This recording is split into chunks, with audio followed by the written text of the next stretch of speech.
I have nothing to do with this baby. She is not my daughter, not a child with a name and a future, just a burden I wish he had never arrived. Long before the child took her first breath, a man named Marcus Reed had already written a dream in his mind. In the neighborhoods of South Chicago, he spoke of only one future. He wanted a son to carry his name, inherit his trade, and stand as proof of his legacy. For months, Marcus told anyone who would listen that a little prince was on the way. He filled a nursery with blue decorations and spoke proudly at family gatherings. In his heart, there was no room for any other possibility. Then came a stormy autumn night. Thunder rolled across the city while rain hammered against the hospital windows.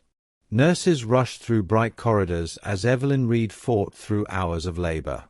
When the doctor finally emerged, a warm smile stretched across his face.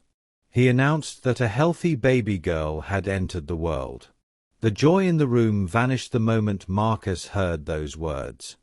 The father's expression hardened. He asked the doctor to repeat himself, as though the answer might somehow change. Then, without another word, he turned and walked away from the hospital room. He did not ask about Evelyn. He did not ask to see the newborn. He never even glanced through the nursery glass. Before the child could open her eyes to the world, her father had already rejected her place in it. The following morning, Marcus returned.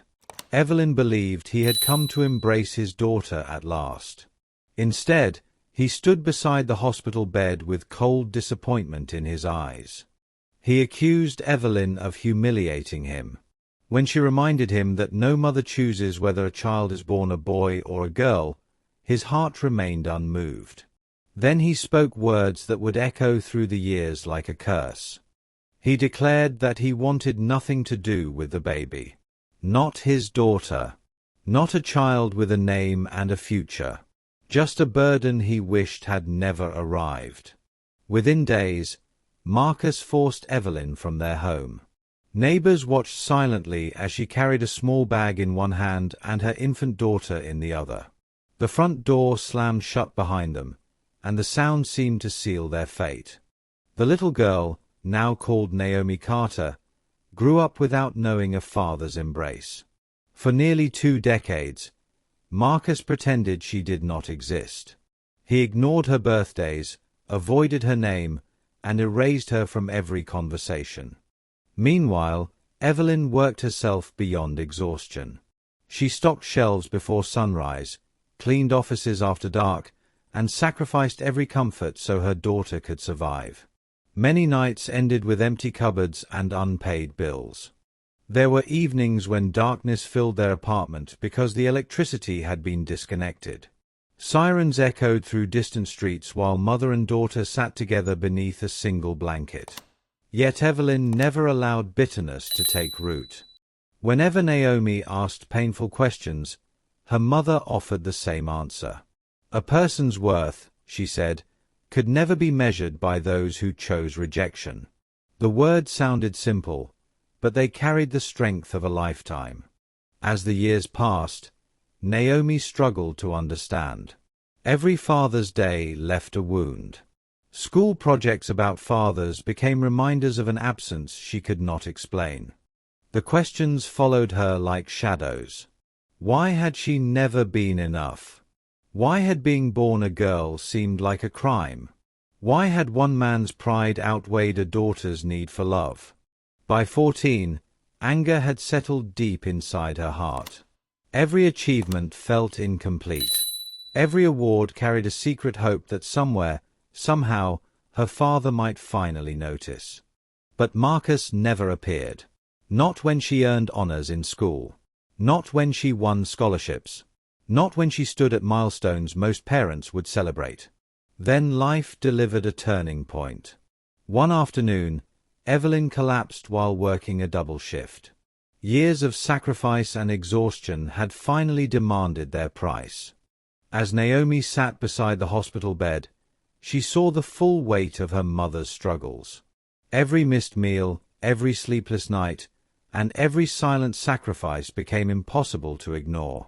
In that moment, a promise was born. The young woman vowed to transform their future.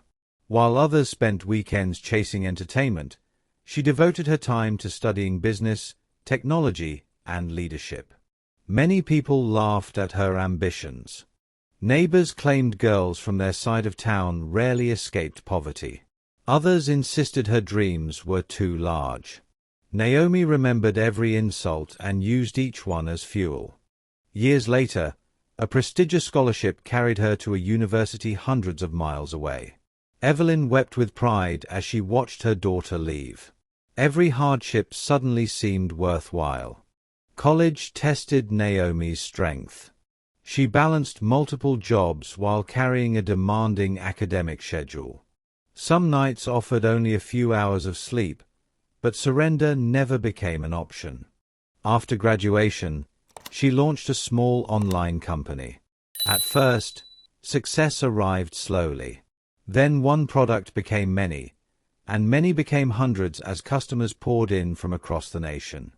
Within a few years, Naomi had built a thriving enterprise. Her first major purchase was not a luxury car or extravagant mansion. Instead, she bought Evelyn a peaceful home where she could finally rest. Mother and daughter stood together holding the keys. Tears flowed freely as years of struggle gave way to quiet victory. For a brief moment, it seemed the story had finally reached its ending. But success often attracts people who ignored the journey. Relatives who had disappeared suddenly reappeared. Old acquaintances sought favors, opportunities, and connections. Then one evening, an unfamiliar number flashed across Naomi's phone. A trembling voice emerged from the other side of the line. The caller introduced himself as Marcus Reed.